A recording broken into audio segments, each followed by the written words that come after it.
রাজনীতির মাঠে সরব হতেই অবশেষে সরকারের দায়িত্বরত পদ থেকে ছেড়ে গেলেন নাহিদ ইসলাম।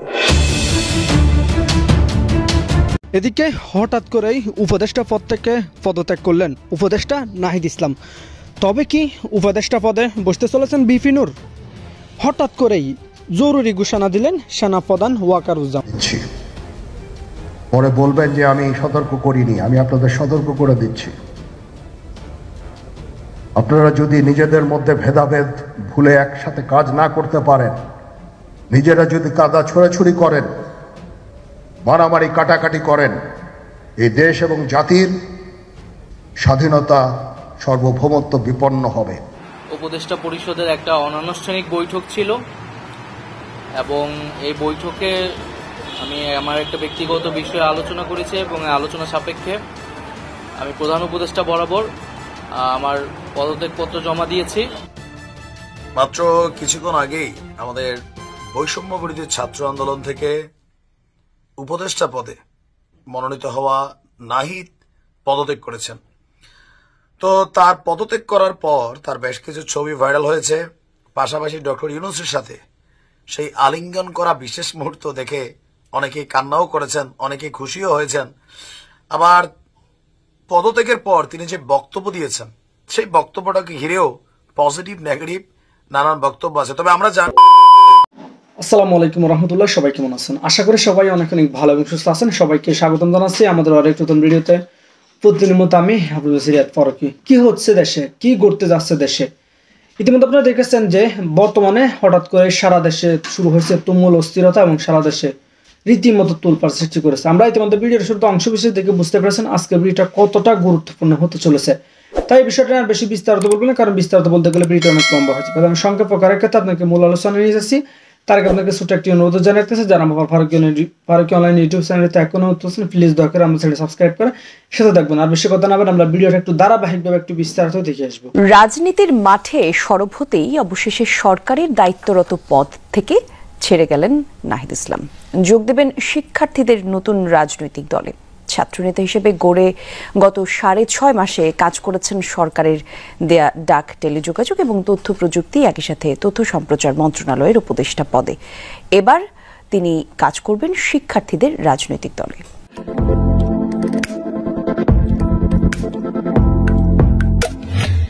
2-3-4 তারিখ টানা কর্মসূচি থাকবে। নাহিদ ইসলাম বৈষম্য বিরোধী ছাত্র আন্দোলনের অন্যতম সমন্বয়ক।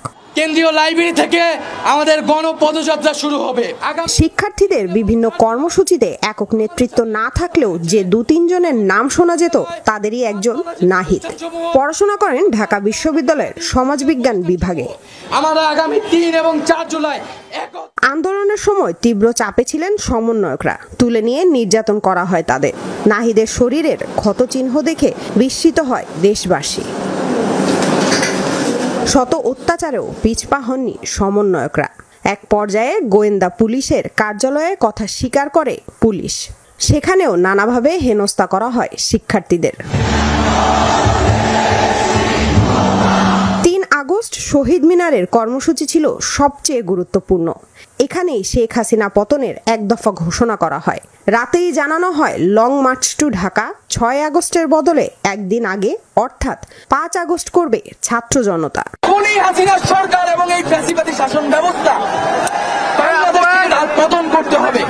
শেখ হাসিনা পালিয়ে যাওয়ার পর ডক্টর ইউনূসের নেতৃত্বে অন্তর্বর্তী সরকারের তথ্য ও সম্প্রচার এবং ডাক, টেলিযোগাযোগ ও তথ্য প্রযুক্তি মন্ত্রণালয়ের দায়িত্ব নেন নাহিদ ইসলাম। অবশ্য আগেও গণতান্ত্রিক ছাত্র শক্তি নামে সংগঠনের নেতৃত্ব দেওয়ার অভিজ্ঞতা ছিল তার। এবার জল্পনা কল্পনার অবসান ঘটিয়ে শিক্ষার্থীদের নতুন দলের নেতৃত্ব নিচ্ছেন নাহিদ। তাই স্বেচ্ছায় সরে যাওয়া উপদেষ্টার দায়িত্ব থেকে। রাজনৈতিক দলে অংশগ্রহণ করার মতো পরিস্থিতি হইলে আমরা সেটা সরকার ছাড়ার সিদ্ধান্ত নিলে আমরা এটা আনুষ্ঠানিকভাবে বলবো। কোটা বিলোপ বা বৈষম্য বিলোপের যে আন্দোলন শুরু করেছিলেন শিক্ষার্থীরা, পরে তা গিয়ে ঠেকে রাষ্ট্র মেরামতের প্রস্তাবে। এখন নতুন দল গঠন করে সেই মেরামতের প্রক্রিয়ায় কি মাত্রা যোগ করবেন নাহিদ হাসনাতরা তা সময়ই বলে দেবে। লামিয়া তিথি, যমুনা নিউজ, ঢাকা। আমি আপনাদের সতর্ক করে দিচ্ছি, পরে বলবেন যে আমি সতর্ক করিনি। আমি আপনাদের সতর্ক করে দিচ্ছি, আপনারা যদি নিজেদের মধ্যে ভেদাভেদ ভুলে একসাথে কাজ না করতে পারেন, নিজেরা যদি কাদা ছোড়াছুড়ি করেন, মারামারি কাটাকাটি করেন, এই দেশ এবং জাতির স্বাধীনতা সার্বভৌমত্ব বিপন্ন হবে। আমি আজকে বলে দিলাম, নাইলে আপনারা বলবেন যে আমি আপনাদের সতর্ক করিনি। আমি সতর্ক করে দিচ্ছি আপনাদের। আমার অন্য কোনো আকাঙ্ক্ষা নাই, আমার একটাই আকাঙ্ক্ষা, দেশ এবং জাতিটাকে একটা সুন্দর জায়গায় রেখে ছুটি করা। I had enough. Was last 7-8 months I had enough. আমি চাই দেশ এবং জাতিকে একটা সুন্দর জায়গায় রেখে আমরা সেনানিবাসে ফেরত আসবো। আরেকটা জরুরি বিষয় যেটা আমি ভাবলাম যে আপনাদের সাথে আমি শেয়ার করি, দেশের এই আইন শৃঙ্খলা পরিস্থিতি খারাপের পিছনে কিছু কারণ আছে। প্রথম কারণটা হচ্ছে যে আমরা নিজেরা হানাহানির মধ্যে ব্যস্ত, একজন আরেকজনের বিরুদ্ধে বিষোদ্গারে ব্যস্ত। এটা একটা চমৎকার সুযোগ অপরাধীদের জন্য। যেহেতু আমরা একটা অরাজক পরিস্থিতির মধ্যে বিরাজ করছি, তারা খুব ভালোভাবেই জানে যে এই সময়ে যদি এই সমস্ত অপরাধ করা যায় তাহলে এখান থেকে পরিত্রাণ পাওয়া সম্ভব। সেই কারণে এই অপরাধগুলো হচ্ছে। আমরা যদি সংগঠিত থাকি, একত্রিত থাকি, তাহলে অবশ্যই এটা সম্মিলিতভাবে মোকাবেলা করা সম্ভব হবে। Police, RAB, BGB, TGFI, NSI এগুলো দেশের জন্য অত্যন্ত গুরুত্বপূর্ণ কাজ করেছে অতীতে। খারাপ কাজের সাথে অসংখ্য ভালো কাজ করেছে।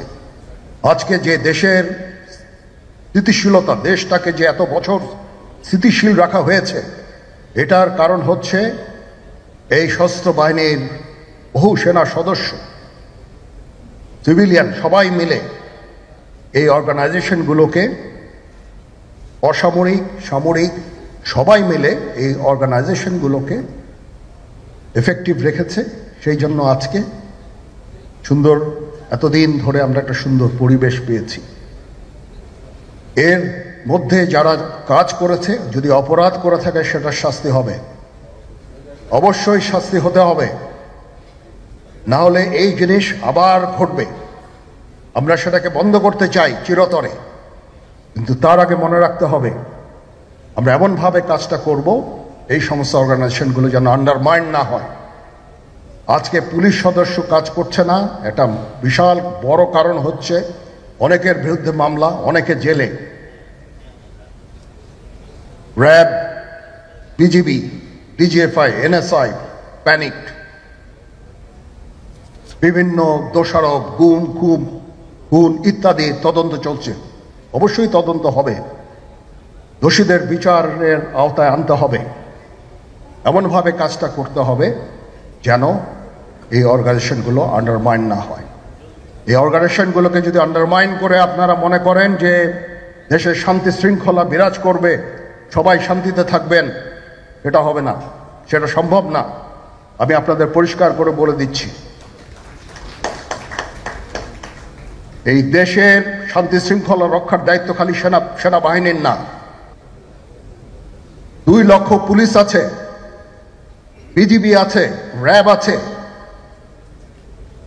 আনসার বিডিপি আছে, আমার আছে হচ্ছে 30,000 সৈন্য। এদেরকে আমি এই যে একটা বিরাট ভয়েড, আমি এই 30,000 সৈন্য দিয়ে আমি কিভাবে এটা পূরণ করব? 30,000 থাকে, আবার 30,000 চলে যায় ক্যান্টনমেন্টে, আরো 30,000 আসে। এটা দিয়ে আমরা দিন রাত আমরা চেষ্টা করে যাচ্ছি। এখানে যে সমস্ত উচ্ছৃঙ্খল কাজ হয়েছে সেটা আমাদের নিজস্ব তৈরি, এটা আমাদের নিজস্ব ম্যানুফ্যাকচার, আমরা নিজস্ব এইগুলো তৈরি করেছি। এই বিপরীতমুখী কাজ করলে এসে কখনো শান্তি শৃঙ্খলা আসবে না, এই জিনিসটা আপনাদের মনে রাখতে হবে। তদন্ত কমিশন হচ্ছে আবার একটা, আমাদের সর্বদা আমরা চেষ্টা করব তদন্ত কমিশনকে সহায়তা করতে। যে ধরনের সাহায্য সহযোগিতার প্রয়োজন হয় আমরা করব। আমরা দেশে একটা ফ্রি ফেয়ার অ্যান্ড ইনক্লুসিভ একটা ইলেকশনের জন্য দিকে ধাবিত হচ্ছে এবং তার আগে যে সমস্ত সংস্কার করা প্রয়োজন অবশ্যই সরকার সেদিকে খেয়াল করবেন। আমি যতবারই ডক্টর ইউনূসের সাথে কথা বলেছি, he completely agrees with me. There should be free, fair and inclusive election, and that election should be within December or close to that. যেটা আমি এর প্রথমেই বলেছিলাম যে 18 মাসের মধ্যে একটা ইলেকশন। আমার মনে হয় যে সরকার সেদিকেই ধাবিত হচ্ছে। ডক্টর ইউনূস যথাসাধ্য চেষ্টা করে যাচ্ছেন এই দেশটাকে ইউনাইটেড রাখতে, কাজ করে যাচ্ছেন উনি। ওনাকে আমাদের সাহায্য করতে হবে, উনি যেন সফল হতে পারেন সেদিকে আমরা সবাই চেষ্টা করব। আমরা একসাথে ইনশাল্লাহ কাজ করে যাব। আসেন আমরা নিজেদের মধ্যে মারামারি কাটাকাটি না করে আমরা উই ইউনাইট আওয়ারসেলস, দেশ জাতি যেন একসাথে থাকতে পারি সেদিকে আমাদের কাজ করতে হবে। আমাদের মধ্যে মতের বিরোধ থাকতে পারে, চিন্তা চেতনার বিরোধ থাকতে পারে, কিন্তু দিন শেষে যেন আমরা সবাই দেশ এবং জাতির দিকে খেয়াল করে আমরা যেন এক থাকতে পারি। তাহলে এই দেশটা উন্নত হবে, এই দেশটা সঠিক পথে পরিচালিত হবে। না হলে আমরা আরো সমস্যার মধ্যে পড়তে যাব। বিশ্বাস করেন, we don't want to head, ওইদিকে আমরা যেতে চাই না। আমি আপনাদের সতর্ক করে দিচ্ছি, পরে বলবেন যে আমি সতর্ক করিনি। আমি আপনাদের সতর্ক করে দিচ্ছি, আপনারা যদি নিজেদের মধ্যে ভেদাভেদ ভুলে একসাথে কাজ না করতে পারেন, নিজেরা যদি কাদা ছোড়াছুড়ি করেন, মারামারি কাটাকাটি করেন, এই দেশ এবং জাতির স্বাধীনতা সার্বভৌমত্ব বিপন্ন হবে। আমি আজকে বলে দিলাম, নাইলে আপনারা বলবেন যে আমি আপনাদের সতর্ক করিনি। আমি সতর্ক করে দিচ্ছি আপনাদের, এই দেশ সুখে শান্তিতে থাকতে চাই। আমরা চাই না হানাহানি, কাটাকাটি, মারামারি। সেই উদ্দেশ্যে আমি কাজ করে যাচ্ছি, আমরা কাজ করে যাচ্ছি। আমাদের সেনাবাহিনীর প্রতি আক্রমণ করেন না। একটা কমন জিনিস আমি দেখতে পাচ্ছি, সেনাবাহিনী এবং সেনা প্রধানের প্রতি বিদ্বেষ কারো কারো। কি কারণে আজ পর্যন্ত আমি এটা খুঁজে পাইনি। আমরা হচ্ছে একমাত্র ফোর্স যেটা আপনাদের জন্য কাজ করে যাচ্ছি, দাঁড়িয়ে আছি প্ল্যাটফর্মে। Of course navy and air force, navy chief আবার মন খারাপ করে করছে, navy air force all, we all আমাদেরকে সাহায্য করেন, আমাদেরকে আক্রমণ করেন না, আমাদেরকে অনুপ্রাণিত করেন, আমাদেরকে উপদেশ দেন। কোনো একটা সমস্যা হয়ে গেলে আমি জাহাঙ্গীরউদ্দিন স্যারের স্বর্ণপন্ন হই এবং উনি আমাকে উপদেশ দেন, সিনিয়র জেনারেলরা আমাকে উপদেশ দেন, আমি সবার কাছে স্বর্ণপন্ন হই।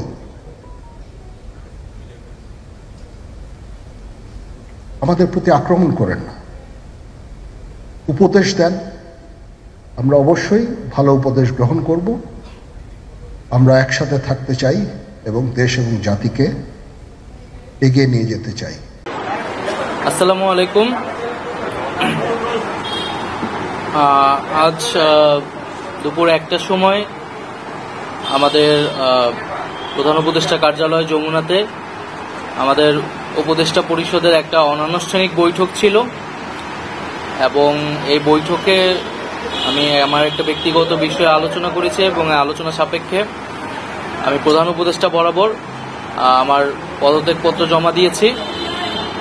আমার যেই দুইটি মন্ত্রণালয় ছিল, তথ্য ও সম্প্রচার এবং ডাক, টেলিযোগাযোগ এবং তথ্য প্রযুক্তি, দুইটি মন্ত্রণালয়ের দায়িত্ব থেকে আমি ইস্তফা দিয়েছি।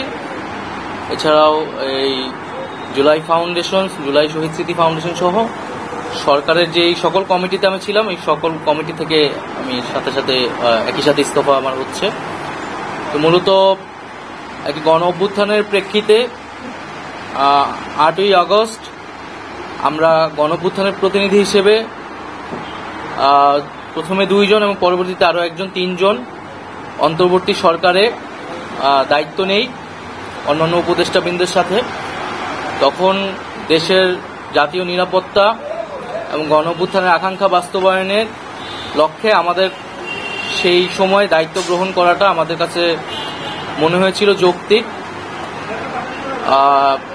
গত 6.5 মাসের প্রেক্ষিতে সরকার কাজ করছে, হয়তো আমরা আশানুরূপ ফলাফল এখনো পাইনি, কিন্তু আমার কাছে মনে হয়েছে যে সরকারের একটা স্ট্যাবিলিটিতে সরকার এসেছে এবং ব্যক্তিগতভাবে সরকারের বাইরে যে দেশের বর্তমান যে পরিস্থিতি, সেই পরিস্থিতিতে একটি রাজনৈতিক শক্তির উত্থানের জন্য আমার রাজপথে থাকা প্রয়োজন, ছাত্র জনতার কাতারে থাকা প্রয়োজন এবং আমরা যে গণতান্ত্রিক পরিবর্তনের আকাঙ্ক্ষা করি সেই আকাঙ্ক্ষার জন্য এবং আমার যে গণ অভ্যুত্থানে যে ছাত্র জনতা অংশগ্রহণ করেছে সেই শক্তিকে সংহত করতে আমি মনে করেছি যে আমার সরকারের থেকে আমার সরকারের বাইরে রাজপথে আমার ভূমিকা বেশি হবে এবং আমার বাইরে যারা আমাদের সহযোদ্ধা রয়েছেন তারাও এটি চান এবং সেই প্রেক্ষিতে আমি মূলত আজকে পদত্যাগপত্র জমা দিয়েছি। তো গত 6 মাসে আমি আমার জায়গা থেকে চেষ্টা করেছি কাজ করে যাওয়ার। 2টি মন্ত্রণালয়ের বাইরেও অনেক অতিরিক্ত দায়িত্ব আমাদের পালন করতে হয়েছে। আমরা চেষ্টা করেছি এবং মন্ত্রণালয়গুলোতেও আমরা কিছু কাজ করেছি, সেই কাজের ফলাফল হয়তো সামনে জনগণ পাবে। 6 মাস খুবই কম সময়, তারপরও আমি হয়তো চেষ্টা করেছি, আমার কাজ আর ফলাফল সেটা জনগণ মূল্যায়ন করবে। তো আজকে থেকে মূলত আমি সরকারের আর কোনো দায়িত্বে নেই, এটি মূলত বলার জন্য আপনাদেরকে আজকে আমরা 3টা কোশ্চেন নিব।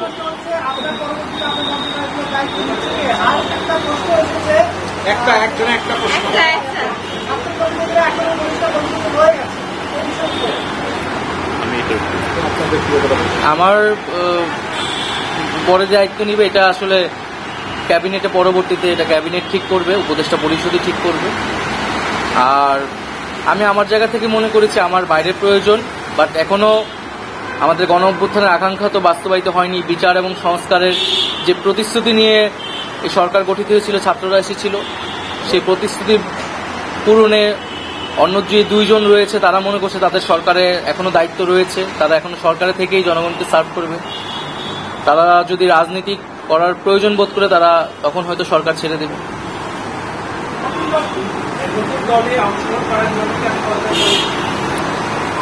হ্যাঁ, নতুন যে রাজনৈতিক শক্তি এবং দল গঠন হচ্ছে আমি সেখানে অংশগ্রহণ করতে আমার অভিপ্রায় আছে এবং জনগণের সাথে মিশে আবারও জনগণকে ঐক্যবদ্ধ করা এবং আমাদের যে গণঅভ্যুত্থান এর যে প্রতিশ্রুতি সেটা বাস্তবায়নে মাঠে থেকে কাজ করার লক্ষ্যেই আমি সরকার থেকে পদত্যাগ করছি। তাজওয়ার,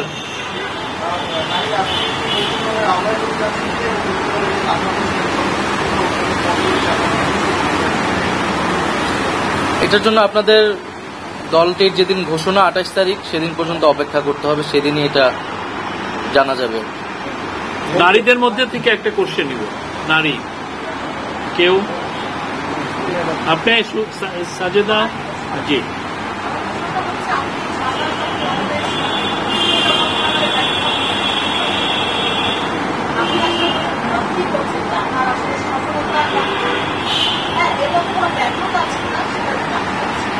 না, আমাদের তো অনেক সীমাবদ্ধতা ছিলই, আমরা সেই সীমাবদ্ধতাগুলো কাটানোর চেষ্টা করেছি সবসময় এবং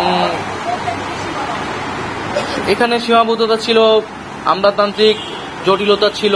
আমরা এসে এই ব্যুরোক্রেসিকে যেভাবে পেয়েছি, এখানে পুলিশ যে তার আত্মবিশ্বাসের ঘাটতি হয়েছে আন্দোলনের পরে এবং একই সাথে এখানে এই জুলাই গণহত্যাকারীদের, জুলাইয়ের যারা গণহত্যাকারী তাদেরকে গ্রেফতারের বিষয়টা, বিচারের বিষয়টা, সেই বিষয়ে আমাদের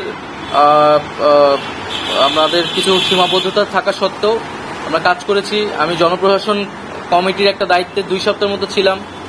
2 সপ্তাহের মিটিংয়ে আমরা সিদ্ধান্ত নিয়েছি যে যারা 18 সালের ডিসি ছিল এবং দুর্নীতির সাথে জড়িত ছিল তাদেরকে সরানোর ব্যবস্থা, এরকম কিছু উদ্যোগ আমরা নিয়েছি। এবং আমি আশা করব যে অন্তর্বর্তীকালীন সরকার সামনের দিনগুলোতে জনগণের যে আকাঙ্ক্ষা, গণঅভ্যুত্থানের যে আকাঙ্ক্ষা, সেই আকাঙ্ক্ষা বাস্তবায়নে তারা সচেষ্ট হবে এবং দেশের যে আইন শৃঙ্খলা পরিস্থিতি, সেই আইন শৃঙ্খলা পরিস্থিতি এবং দ্রব্যমূল্য নিরসনে তারা সফলতা দেখাতে পারবে। ধন্যবাদ। সালামু আলাইকুম। মাত্র কিছুক্ষণ আগেই আমাদের বৈষম্য বিরোধী ছাত্র আন্দোলন থেকে উপদেষ্টা পদে মনোনীত হওয়া নাহিদ পদত্যাগ করেছেন। তো তার পদত্যাগ করার পর তার বেশ কিছু ছবি ভাইরাল হয়েছে। পাশাপাশি ডক্টর ইউনূসের সাথে সেই আলিঙ্গন করা বিশেষ মুহূর্ত দেখে অনেকেই কান্নাও করেছেন, অনেকেই খুশিও হয়েছেন। আবার পদত্যাগের পর তিনি যে বক্তব্য দিয়েছেন, সেই বক্তব্যটাকে ঘিরেও পজিটিভ নেগেটিভ নানান বক্তব্য আছে। তবে আমরা জানি যে তিনি একটা দলের প্রধান হবার জন্য পদত্যাগ করেছেন। তো দলের প্রধান মানে কি? আগামী দিনের প্রধানমন্ত্রী পদে যাওয়ার জন্যই তিনি পদত্যাগ করেছেন। কারণ ছাত্রদের যে রাজনৈতিক দলটা 28 তারিখ ঘোষণা হবে, সে দলটার প্রধান কিন্তু নাহিদ। প্রেসিডেন্সিয়াল ফর্ম হোক অথবা প্রধানমন্ত্রী ফর্ম হোক, নাহিদই হতে যাচ্ছেন পরবর্তী, যদি কপালে থাকে, কার কপালে কি আছে। যাই হোক, পদত্যাগ করার পর নাহিদ বলছেন, আমি মনে করছি সরকারে থাকার চেয়ে রাজপথে থাকা বেশি প্রয়োজন। শব্দে একটু ভুল আছে, রাজপথ না, রাজনৈতিক দলে থাকা বেশি প্রয়োজন। কারণ ছাত্ররা রাজনৈতিক দল করতে যাচ্ছে, সেই দলের প্রধান হতে যাচ্ছে নাহিদ। গণমাধ্যমে আমরা আগেই বলছি 24 থেকে 25 তারিখ নাহিদ পদত্যাগ করবে। পরশুদিনও নাহিদ বলছে এগুলা ভুয়া খবর, বাট আজকে ওইটাই করছে। তো এই কারণে মনে হয় যে এদের এই কথাবার্তাগুলোর মধ্যে একটু পরিচ্ছন্নতা দরকার। আমার 2 দিন আগের ভিডিওটা রেকর্ডেড দেখে নিয়েন, তখনই বলছি যে নাহিদ 24 থেকে 25 তারিখ পদত্যাগ করবে। বাট 23 তারিখও সে বলছে বিভ্রান্তমূলক খবর যেন না ছড়ায়।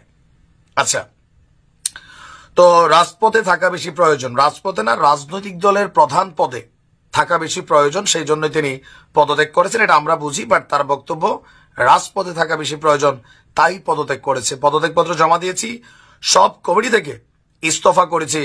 আর প্রধান উপদেষ্টার বাসভবন যমুনার সামনে এক সংবাদ সম্মেলনে তিনি বলছেন যে 8ই আগস্ট গণঅভ্যুত্থানের প্রতিনিধি হিসেবে আমরা যে 3 জন সরকারের দায়িত্ব নিয়েছি, তো নাহিদ সরকারে থাকা অবস্থায় 7 মাসে কি সংস্কার করছে এর একটা সামারি আমরা চাই। তাহলে আমরা বুঝতে পারবো যে ডক্টর ইউনূসের নেতৃত্বাধীন সরকার কতদূর কি করে আসছে। ইভেন তথ্য মন্ত্রণালয়ে তিনি কতটুকু কাজ করে আসছেন, এটাও আমরা একটু জানতে চাই। 7 মাস তো মোটামুটি রাষ্ট্রীয় যত প্রটোকল, সুযোগ সুবিধা তারা ভোগ করছেন। কোন মন্ত্রী এমপি থেকে 1 চামচ সুযোগ তারা ছাড় দেন নাই। আমরা এগুলো ক্লিয়ার চাই, কারণ আপনারা খুব গুরুত্বপূর্ণ একটা সময়ে হাজার হাজার মানুষের জীবনের বিনিময়ে আপনারা এই পদটাতে বসছেন। কাজের ক্লিয়ারেন্সটা দেওয়া দরকার ছিল যে গত 7 মাসে ভাই আমি দায়িত্ব নেওয়ার পরে রাষ্ট্রের এই কাজগুলা করছে, যেগুলো আগে জুনায়েদ আহমেদ পলক করে নাই। আমরা ক্ষমতাকে প্রশ্ন করি, এটাই আমাদের কাজ। আচ্ছা, এরপর তিনি বলছেন যে তখন দেশের জাতীয় নিরাপত্তা এবং গণঅভ্যুত্থানের আকাঙ্ক্ষা বাস্তবায়নের জন্য দায়িত্ব গ্রহণ করা যৌক্তিক মনে হয়েছিল। তো গত 6.5 মাস সরকার কাজ করছে, আশানুরূপ ফলাফল পায়নি।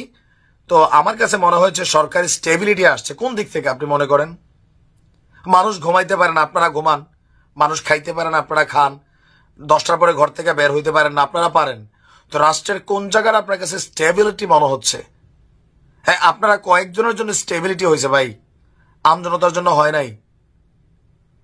তিনি বলছেন ব্যক্তিগতভাবে মনে করি সরকারের বাইরে দেশের যে পরিস্থিতি, সেই পরিস্থিতিতে একটি রাজনৈতিক শক্তি উত্থানের জন্য আমার রাজপথে থাকা প্রয়োজন, ছাত্র জনতার কাতারে থাকা প্রয়োজন। এগুলো রাজনৈতিক বক্তব্য, আমরা বুঝি। আগামীতে ক্ষমতা একবার আপনারা পাইছেন, আবার ক্ষমতার জন্য আপনারা পদত্যাগ করছেন, এগুলো মানুষের কাছে ক্লিয়ার।